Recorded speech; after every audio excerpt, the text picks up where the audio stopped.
নমস্কার, আপনাদের সবাইকে স্বাগত। সরকার ক্রমাগত তার সামরিক সক্ষমতা বৃদ্ধি করছে। এই ধারাবাহিকতায় এখন ভারতীয় নৌসেনা আরও একটি শক্তিশালী যুদ্ধজাহাজ পেতে চলেছে, যা নৌবাহিনীর শক্তিকে আরও বৃদ্ধি করবে। সূত্রমতে 2025 সালের 28 মে রাশিয়া থেকে আইএনএস তমাল নামে একটি নতুন তলবার শ্রেণীর ফ্রিগেট ভারতের কাছে হস্তান্তর করা হবে। জাহাজটি রাশিয়ার ইয়ান্তার শিপইয়ার্ডে নির্মিত হয়েছিল এবং এটি 2016 সালের মোট 4টি যুদ্ধজাহাজ তৈরির অংশ, দুটি রাশিয়া এবং দুটি ভারতে। এই প্রকল্পের আওতায় রাশিয়ায় দুটি এবং ভারতে দুটি ফ্রিগেট তৈরি করা হচ্ছে।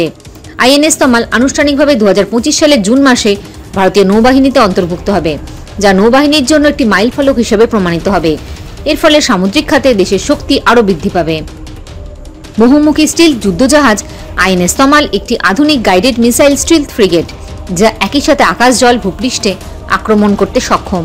এটি ব্রহ্মোস জাহাজ বিধ্বংসী ক্ষেপণাস্ত্র দিয়ে সজ্জিত থাকবে এবং উন্নত সেন্সর এবং অস্ত্র ব্যবস্থা দিয়ে সজ্জিত থাকবে। তার মানে যুদ্ধজাহাজটি সুপারসনিক ক্ষেপণাস্ত্র নিক্ষেপ করতে পারে। এটিকে বহুমুখী হেলিকপ্টার হিসেবে মোতায়েন করা যেতে পারে, যা এটিকে নজরদারি এবং যুদ্ধ মিশনের জন্য আরও সক্ষম করে তোলে।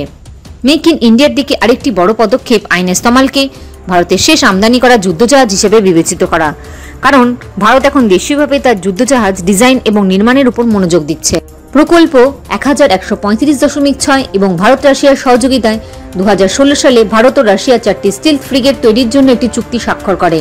এর মধ্যে দুটি যুদ্ধজাহাজ রাশিয়ায় এবং দুটি ভারতের জিএসএল এর অধীনে নির্মিত হয়েছিল। আইএনএস তমাল এই সিরিজের দ্বিতীয় জাহাজ, যা রাশিয়া নির্মিত।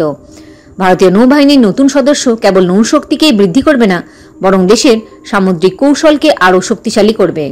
জয় হিন্দ, জয় জওয়ান, জয় কিষান।